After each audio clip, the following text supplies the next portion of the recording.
Mila afainganana kosa ny fomba fiasa ahafahana mahatratra ny fivorim-be atapy francophonie eto Madagasikara. Io no nambarany sekretera jeneral ny OEF omaly raha niaona tamin'ny mpanao gazety ny ministera mpanjakana misahana ny tetikasa ny filoham-pirenena sy ny fanajariana ny tany dia manome toko fa ho tratra amin'ny volana oktobra ho avy izao ireo asa lehibe.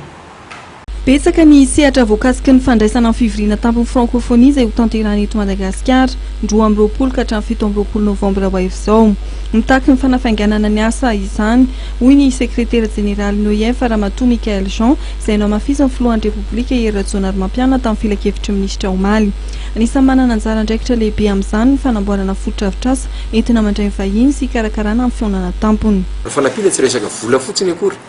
Misy eo fanampiana arabola arakaraka izay efa voamana amin'izany fa misy koa ny fanampiana anatin'izany rahabe izany ny ara-pitaovana ny fahaiza-manao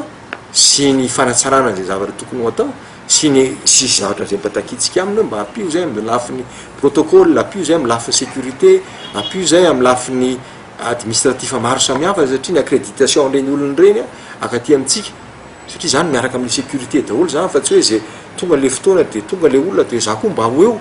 fa zany zavatra anatina sommet zany saripady zany ka ny accréditation ny olona ny machine andraisana an'izany misy rehetrarehetra efa mandeha zany zao tsy hoe miresaka eto androany dia mbola tsy vita zany efa misy olona manao an'izany ao anatiny eo. Tsy ny lafa fototra-avitr'asa irery ihany anefa mivoakasika amin'izany misy koa ny sehatra hafa izay hanana ny tombony ao anatin'ity fionana tampony ity. Teny rehetrarehetra tsy rihain'ny zareo amin'izao fotoana izao norme izay norme izay eo amin'ny mampahotely azy fandraisam-bahiny azy eo koa amin'ny lafin'ny sécurité satria izy zao fa mijery an'le hoe aiza daholo ny ametrahana ny olona ametrahana ny sécurité sy ny protocole anatin'izay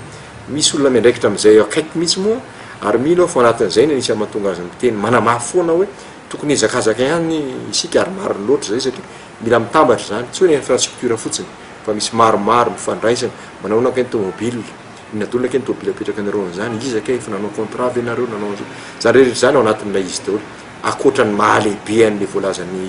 madame secrétaire général ny hoe zavatra sokatra ny firenena betabe ne zany 20 firenena zany Mariana fa 7 herinandro sisa no andrasana dia andray ireo solotena ny firenena 20 manerana an'izao tontolo izao i Madagasikara, mpanjaka, filoham-pirenena ary praiminisitra maro samihafa no raisin'ny malagasy amin'izany.